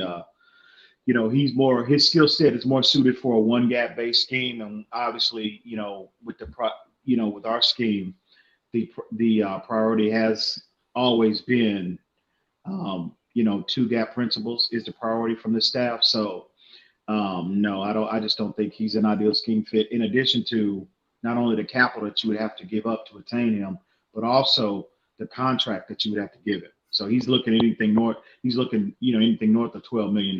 So, no, I'm sorry. I'm going to have to pass on him. Not an indictment on the player because he's a productive player, but I just don't think he's the most ideal player for this scheme. And FinVan's panel, Larry, says, honestly, we have nothing to validate anything at the time. And that's what we're saying, Larry. I mean, look at what this guy up here is saying. I'm going to point this out. Evan Luna, no hope for Rosen. Shake my head, not real fans. You root for all players. If Tua not starting the season, why not Rosen? Root for Miami Dolphins, not one specific player. Brother, we lead the Tua bandwagon, and you don't see us out here juggling nuts and sucking shafts, bro. And he's 13 for 13. The ball hasn't hit the ground when he's throwing it in 11-11 drills. Everyone keeps talking about how his anticipation accuracy over the intermediate level is all as advertised, short level as well. But you don't see us over here saying, oh, he's got to be starting. He's the most accurate quarterback we've ever had. You don't see that. He has to throw 39 touchdowns. He has to throw 39 touchdowns. I'm telling y'all, it's only the third day of padded practice. And you know what? Don't sit here and say we're not real fans, because one thing me and this man next to me have always said is it ain't about the name on the back of the jersey. It's about the logo. It ain't about the name. We've been saying that since the other platform. So don't get it twisted. The only reason we stand for Tua is because we believe over the next 10 years, he gives us the best chance at having elite play at that position out of our current quarterback room, hands down. Yeah. Wow. I don't know what to say. How do you respond to that? Yeah. So I mean, that's it. You know what I mean? Like, I just can't wait. I just can't wait for Tua. I mean, seriously. Exactly, Kevin. Hold on. I want to say exactly. That's exactly my point. It's third padded practice for Tua 13 for 13 means nothing, right? Then that's what we've been saying, Kevin. Yeah. Exactly. Like, we've been saying that since the start of this show when I put that up. We're being consistent. Like, we are being consistent here. And what's the consistent thing since we drafted Fitz? We've been saying since we drafted Tua, we've been saying Fitz is going to start day one. Yep, I agree. So we've been consistent with this. And why have we been saying Fitz is going to start day one? Why? Because he knows Chan Gailey's offense. He knows what Flores expects of that position and expects of his players. And when it comes to execution and preparation, he knows the offense better than anyone. 5 years in that offense. He earned it last year. He put the nail in the coffin on the Patriots dynasty, and then in the first round of the playoffs, Tannehill just had to kick it into the hole. Okay, so we have said we believe, especially against the Patriots in Week 1, Fitzpatrick gives us the best chance to win. No, I agree. If we're saying Fitzpatrick needs to start because he gives us the best chance to win Week 1, clearly we're looking out for the best interests of our team and not a specific player. Correct? Correct. And we've been consistent. This has been no worries, Kevin. He says he came on just 5 minutes ago. I just want to. It's not sore towards you, Kevin. Other people out there saying, "Oh, y'all said he was going to change the room when we drafted him," and that's not what we said. We said Fitzpatrick's going to start even if we draft Tua. We've been consistent. So, Kevin, this isn't just at you. There's a lot of people out there saying that kind of nonsense, brother. Yeah, we've been consistent since day one that this is the most ideal scenario for Tua. Number one, I think Fitzpatrick earned it. Obviously, this is his team now. It's his locker room. He earned it last year. I've been consistent about that and let him start. And then if Tua, once he gets acclimated to the speed of the game, because look, what you're seeing with Tua right now, even though it means nothing, 3 practices means nothing. I agree. But what you want to hear and what you want to see is you want to see flashes from your number 5 overall pick. And if you listen to all of these people that have seen him, he's flashing his natural ability, the accuracy, the touch, the anticipation. You saw him, his pocket awareness improving from day 1 to day 3. You're capability, right? Exactly. You're seeing him flash. That's what you want to see. He's getting more comfortable, guys. Exactly. So once he gets 100% acclimated with the speed of the game, his natural ability will take over. You'll start seeing those flashes that we saw at Alabama, the consistency that we saw at Alabama. But we will both say this. We have both said for Tua to start Week 1, he needs to blow everyone away at camp. He needs to blow everyone away in the chalk room, on the board work in the quarterback room. And we've said he needs to display that he's by far and away the most athletic guy out there. Those are 3 big things he needs. That's asking. We said that's what he had to do, but we never said we expected him to do that. We said we expected him that he's probably going to look the most athletic by the end of training camp, and he might look the best on the field, but we also said he had to get down the terminology and he had to get to the game speed. And one thing that was mentioned today by Joe Shad that I mentioned yesterday was, guys, if you look at what Gesicki said in the Zoom, one thing I highlighted yesterday that was highlighted by reporters today a little bit more was Gesicki mentioned Tua has grasped the playbook. Okay, so now it's all about getting comfortable, getting up to the game speed. From what we understand, the players that have talked about the terminology in the offense, they've said it's quite easy. So it's even Ballgame told us that Josh Rosen said to him, it's a very quarterback-friendly offense. So and also reason him having the opportunity to develop that rapport with the number 1s. Yeah, he hasn't even had a chance to do that yet, right? Yeah, man. He hasn't even had that chance yet.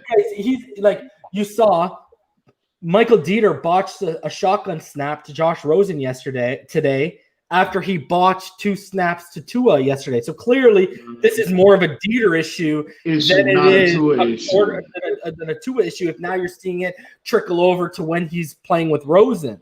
So guys, we just gotta I don't know what else to say in terms of. Ridiculous. It's ridiculous is what it is. It's ridiculous. Well, I will say Evan's not being ridiculous, but other people out here.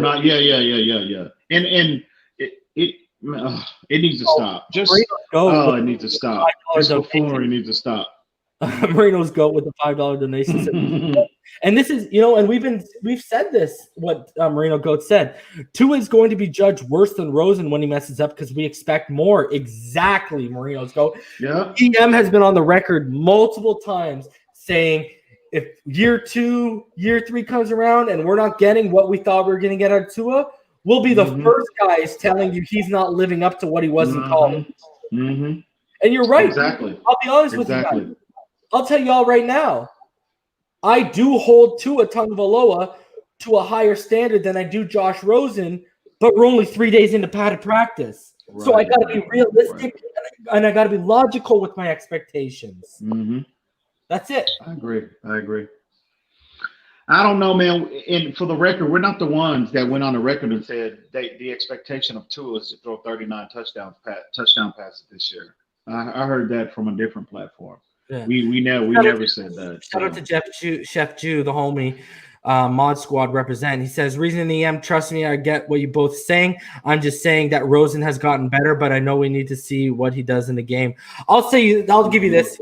I highlighted it yesterday, and I praised him publicly and I praised him privately to ball game.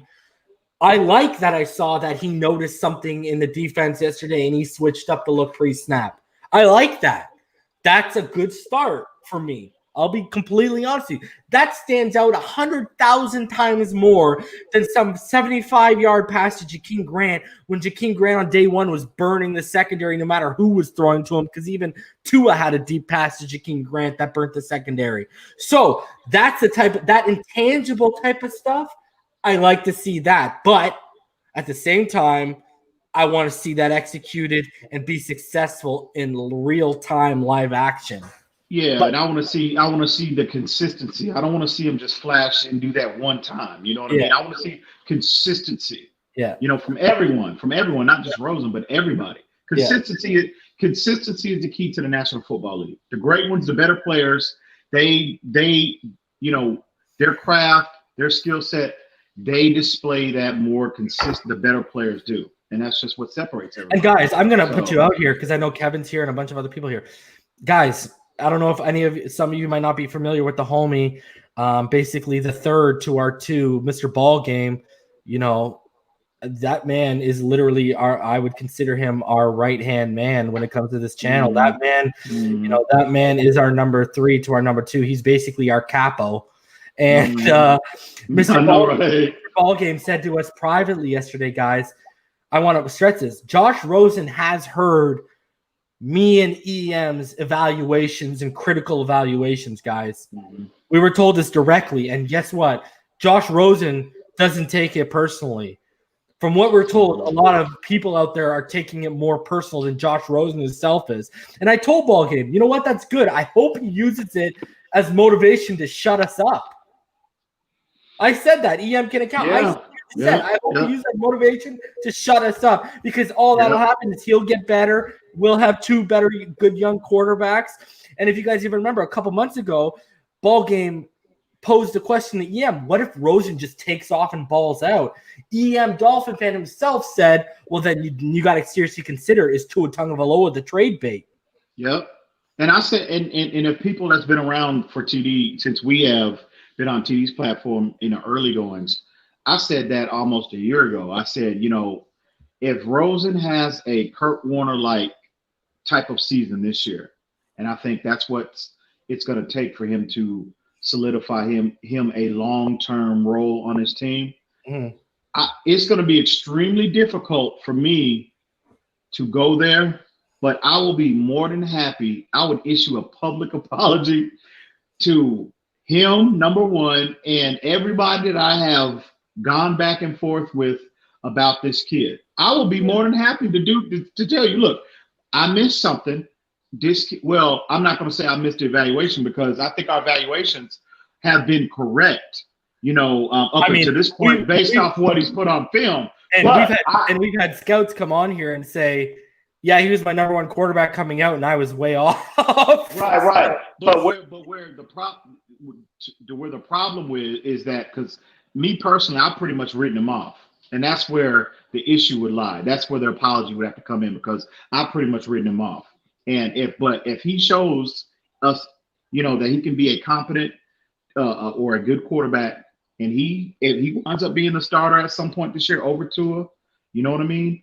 I would be, and we're winning, I would be more than happy to issue a public apology. It's going to be tough, because I know everybody and their mama are going to come at me. They're going to be picking outside my door. I'm sure. But you know what? I will humble myself and say, look, I was wrong to write the kid off, because we haven't been wrong on his evaluation, because we have tape and we have analytics to substantiate everything, to substantiate our evaluation. But I would be wrong in terms of writing him off. So we'll see how it unfolds. I'm going to say it again. I don't think Josh Rosen is a long-term solution for this organization, but we will see how it unfolds. We will see. And guys, we got 69 likes. Nice. But we got 100 people in the room. We've peaked at 110. So smash that like button, guys. Subscribe if you haven't. But really hit that.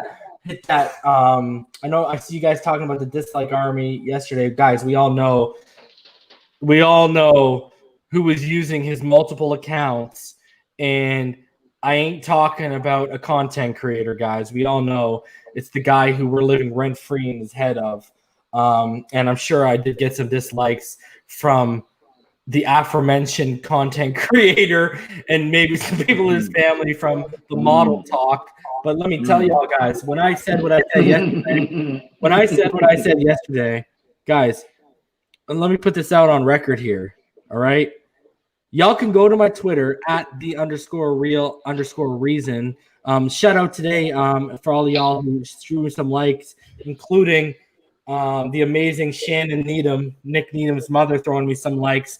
I sat in on those player Zoom sessions, and I gave live updates in there with the homie Houts and such. But, guys, you can go to it, and I want you to go back to about 3:30 yesterday. Man, I was already making that model comment yesterday at 3:30 in the afternoon, okay? And that wasn't towards anyone specifically on YouTube, anyone specifically on Twitter. That was to everyone on Dolphin social media that's panicking. And my whole thing is, if you're going to hold a 22-year-old yesterday to those high standards, which was his second day of fully padded practice, y'all better be applying them to your real life. And I better see some of y'all out here dating models. And we all know some of y'all aren't out here that are hating dating models. So, and that goes for every social media platform, not just one. All right, let me be specific about that. So, smash that like button, subscribe if you haven't. EM, anything else you want to go over here, brother? No, bro. Excellent show tonight, bro. Another good one on the books, homie. And shout out to everybody again that's riding with us. Showing up in the comments. All the Patreon people that donate. Huh?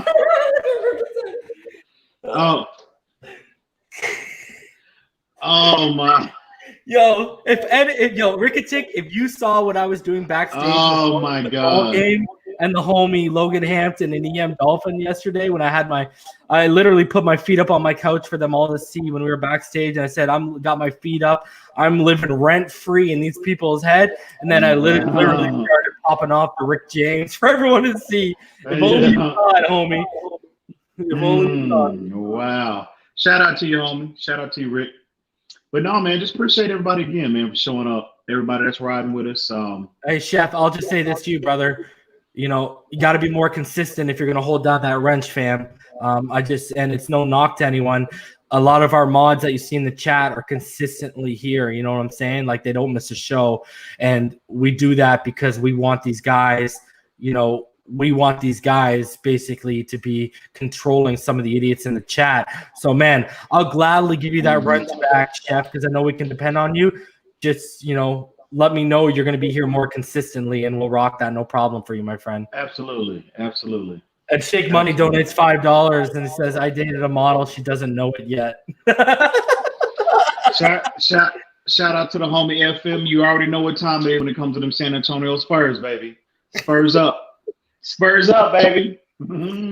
Rhino says, I date a model, a foot model. Hey, bro, it's still a model.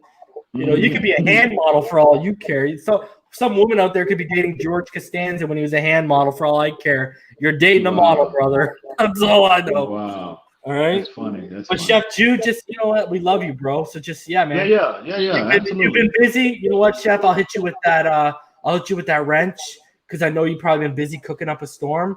Man. We just need you in here to be shutting down the nonsense. That's all, my friend. Yeah, absolutely. Shout out to the homie Joe B. I see you, homie. Even though you tried to come at me last time, we gonna have to sit down and talk, homie. But But shout out to you anyway. That's when I ride or And die. Chef, I just hit you with that wrench, brother. So you should be good to go, all right? Yeah. I get it. Yo, man. Chef, when we come down next year for training camp, and when we are down, because your boys are going to be down there for training camp, all right? We're going to be rolling deep too, all right? We're putting together a little bit of a clique here. Absolutely. And when we roll down there deep, Chef, we come into wherever you're at, and we're eating some of your plates, and we're eating some of your baked goods, bro, because your baked goods absolutely are ridiculous, bro. Absolutely. Jesus. You look like you look like you know your way around the kitchen, my friend. So we definitely going to be eating some of that. Absolutely. But yeah, man, we got about 10 minutes till we hit the 2-hour mark, bro. You want to end it, or you want to take a few questions? Yeah, we can take a few questions, man. That's guys, cool. If you guys got any questions, want to hear our opinion on anything, we got about 90 in the chat right now. Just let us know, guys, and hit that like button, man. Don't let those haters win. You know what I'm saying? We all know where they're from. We all know who they are. It's multiple people, not just one. So, yeah, man, just help us out in that battle, guys. We don't really, we don't care if you can't donate. We don't care if you can't become a Patreon. We don't care about that. Just hit that like button, man. We love that you guys already take the time out of your night to spend, a couple hours with us when we go over things. But, yeah, man, just hit that like button. You know what I mean? That's it. So absolutely. So Rhino asks, and this is a good question. So as it stands, Kinley right guard and Davis right tackle right now? That's what it looks like. That's what it looks like. And man, I tell you, if Kinley, I mean that's a huge. If he's able to hold down that right guard spot, and again, I don't want people to think that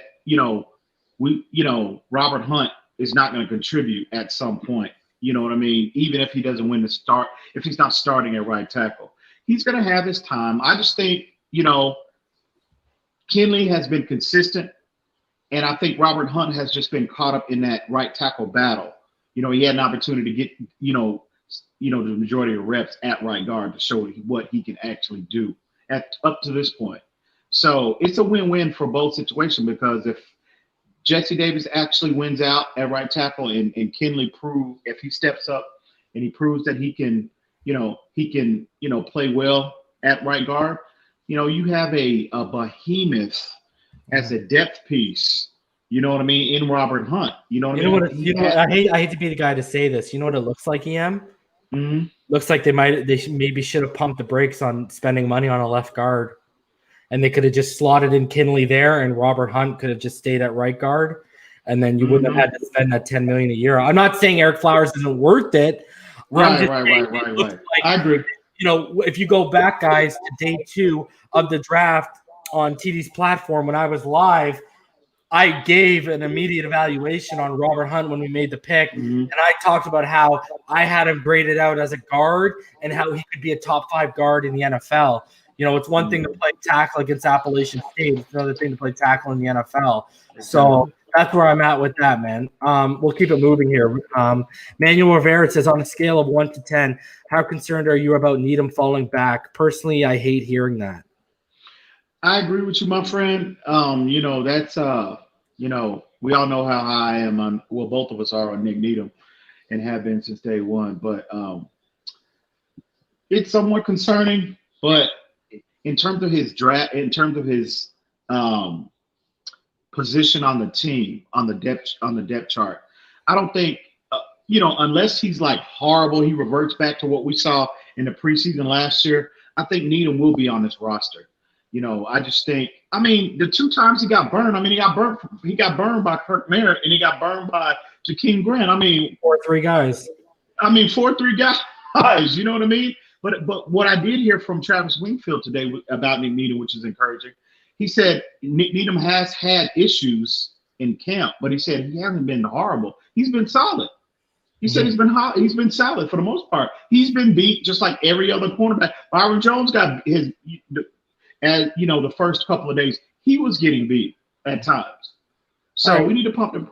Oh, okay, go ahead. No, we just got to keep it moving because we got donations piling up and questions. Cool. So how long before we give up on the Dieter to center dream, Rhino asks? Not looking good, Rhino. It's not looking good right now. But again, No. don't put stock into it until the last week, man. Exactly. Too early.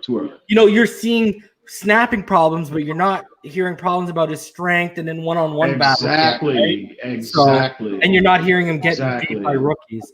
So checking out says, how concerned are you about Bobby McCain? Well, what I've been hearing about Bobby McCain has been really encouraging up to this point. Again, third practice, but what I've been hearing about him from multiple individuals, it's been encouraging reports about Bobby McCain. So he also flashed with that interception. He had a pick yesterday the other day. So on his birthday. So a $5 donation from the great Fins fan. It's been a pleasure watching the both of you. I knew you guys would have your own platform. You guys spit the truth and not like others speak on emotions. Appreciate you, the great Fins fan. Make sure when we open up and we put a link in for you to come on and voice your opinion, bro. We appreciate you, homie. Man, that's greatly appreciated, man. Greatly appreciated. So Finstrong1 says, y'all think he needs to slow down his processing from guard tackle? Are you talking about Robert Hunt, Finstrong? It could be, there could be a multitude of things of why he's struggling. Jesse Davis could be at this point stronger than him. Jesse Davis is more comfortable at right tackle because of the games he started last year against NFL level talent. And one of the questions people had, but I know I showed EM and it kind of made him question what people were saying, was about Robert Hunt's ability in open space. I mean, I showed multiple examples, but the thing was, again, those were against like Kent State, Appalachian State teams that are basically jabronis. He might be struggling when he getting to that second level at all right now against these big boys, right? So there's multiple things that could be going on right now. We don't know enough, brother. That's the problem. We're only getting 10 to 15% and little nuggets and little tidbits. We're not getting full blown. Guys, I'll tell you right now, if these guys were screaming practice, don't think for a minute me and EM wouldn't be watching it and taking our own notes. You know what I'm saying? Right. So yeah. But you hadn't heard, but again, you hadn't heard anything. You've heard that Robert Hunt has been having trouble adjusting to speed guys. I mean, we knew that coming in. We kind of thought that would be an issue coming in. So, but we haven't heard any kind of Julian Davenport comparisons. I mean, he's been solid. He just hasn't been as consistent as Solomon Kindley or Jesse Davis. And that's what I was going to say to you. You know what? You haven't heard him losing one-on-one battles or getting blown up. Right. Jesse Davis and Kindley are having a better camp. That's all. Right. So, yeah, it's not, I'm not sounding an alarm bell for him yet. So I believe the homie Joe B's got a question here. I guess I'm going to be the one that fields this one. The best right tackle in football right now, to me, is Abraham Lucas at Washington State University, brother. He's an absolute beast. Absolute beast. FM says, reason your Raptors are looking like a problem. Yes, sir. And he's also said to you, it's a good night, EM, because apparently Kawhi's losing right now. Oh, man. I personally think the Raptors are coming out the East. I told Reason this privately. I think I don't think they're going to win it all, but I think the Raptors are coming out the East this year. And wait till we get Giannis, brother. Because you know what? Coming out of the East will only, I've gone over with you about the whole Greek thing and stuff like that in Toronto. Coming out of the East will only entice them to come more because that'll be like 2 years in a row, right? And if we get him, we'll be unstoppable. Rhino says, inside the NFL, there was an article about our wide receiver depth. Yeah, we covered that a little bit. Are you guys concerned with our wide receiver depth? Yeah, I mean, there was a good point made about the Sun Sentinel that, if Devontae and Preston go down, there's no Albert, there's no Allen. Now you're leaning on guys like Jakeem Grant is your most experienced guy. Matt Collins. Yeah. Kirk Merritt. It's going to be, it's basically going to be free agents and UDFAs beyond Jakeem Grant, right? And a guy who played quarterback and running back that you're converting to wide receiver. And shout out to the great Fins fan. He said, for real, smash that like button. Another $5 donation. Love it, homie. Appreciate you, bro. Appreciate you. Shout out to you, homie. Shout out to you. But yeah, man, we're about to hit the 2-hour mark, guys. We're going to get on out of here, but a few things. I will be back tomorrow. I don't know if EM will be joining. We haven't discussed, but I will be on around 6 p.m. Eastern, and we'll have the homie Anthony Sorty on from Fins or Die. Y'all are going to love this, man. He's even requested. He's like, "Yo, I don't want my face up there. I'm gonna go with an avatar." He follow him on Twitter at Fins or Die, guys. He trolls Burrow and Herbert fans like it's no one's business, and it's amazing. Like he gets so worked up over Tua. It's unbelievable. So, and I might go ahead. I was gonna say I'm gonna do. I'm gonna do my best to be on tomorrow. You already know my schedule, so. I might be back later on at night, EM, because tomorrow in the afternoon, guys, I will be going and picking up a Legacy Football 2020 hobby box. We're off the blasters, we're off the mega boxes.